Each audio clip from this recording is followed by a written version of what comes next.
अस्सलाम वालेकुम हक मौजूद GSM जी लतीफ़। उम्मीद है सब भाई खुश हूंदो। जीअं त 4 डिसंबर कल्चर डे ते तोड़े परॾे में रहंदड़ सभिनी सिंधी वासियुनि खे कल्चर डे जूं लखें वाधायूं, क़ौमी ईद जूं लखें वाधायूं। जिथे बि हुजो ख़ुशि हुजो। ऐं इन ई निस्बत सां असां अॼु दोस्तनि रैली कढी हुई। तो अलीवान रोडी सखर प्रेस क्लब ताईं रैली आहे। दोस्त फारूक जिसकाणी भाउ असांजो प्यारो, तो हुन रैली कढी आहे, दावत ॾिनी, असां बि हिते आहियूं ऐं दोस्त बि आहिनि कुझु।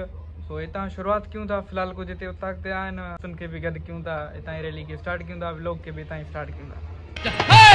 तुझे कंद तेरे आऊं खिलंदो अचा, जिए सिंधु आऊं चवंदो अचा, जिए सिंधु आऊं चवंदो अचा।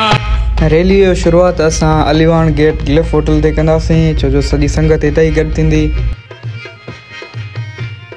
ऐं रैली शुरू करण खां पहिरियां असां सिंध जो क़ौमी तरानो पढ़ियोसीं।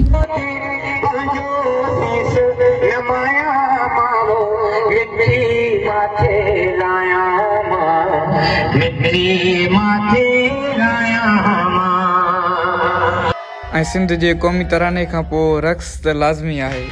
ओ बरबर दई है मुंह बणजी, बरबर दई है मुंह बणजी, बरबर दई है मुंह बणजी, बरबर दई है मुंह बणजी, बरबर दई है मुंह बणजी, आऊं वरंदो अचा, बरबर दई है मुंह बणजी, बरबर दई है मुंह बणजी, आऊं वरंदो अचा। अनवर इन ई आस ते आऊं जीअंदो अचा, अनवर इन ई आस ते आऊं जीअंदो। रैली जी शुरुआत हितां कईसीं बाबे करबला रोहड़ी ॾांहुं। कंद तेरे आऊं खिलंदो अचा, जिए सिंधु आऊं चवंदो अचा, जिए सिंधु आऊं चवंदो अचा। का तू मुझे कंद तेरे आऊं खिलंदो अचा, जिए सिंधु आऊं चवंदो अचा, जिए सिंधु आऊं चवंदो अचा। ऐं बाबे करबला खां असां निकितासीं सखर प्रेस क्लब ॾांहुं। ऐं हीअ आहे लैंड्सडाउन ब्रिज, जंहिंखे असां कैंची वारो पुल चवंदा आहियूं। ख़बर न आहे छो, पर चवंदा ज़रूरु आहियूं। हुजन गोलियूं साम्हूं रे आऊं वधंदो अचा, हुजन गोलियूं साम्हूं रे आऊं वधंदो अचा। सूरज जल सिंध जा आऊं सहंदो अचा, सूरज जल सिंध जा आऊं सहंदो अचा।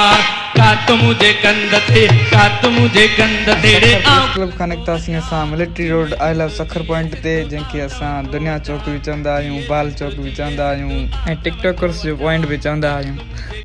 ऐं हिते इंजॉय करे असां बिराज रोड वरितोसीं वापसी वारी रोहड़ी ॾांहुं। ऐं रस्ते में असांखे नंढड़ा फैन बि मिली विया, जिन चयो त हीअ क्लिप असांजो व्लॉग में एड ज़रूरु कजो।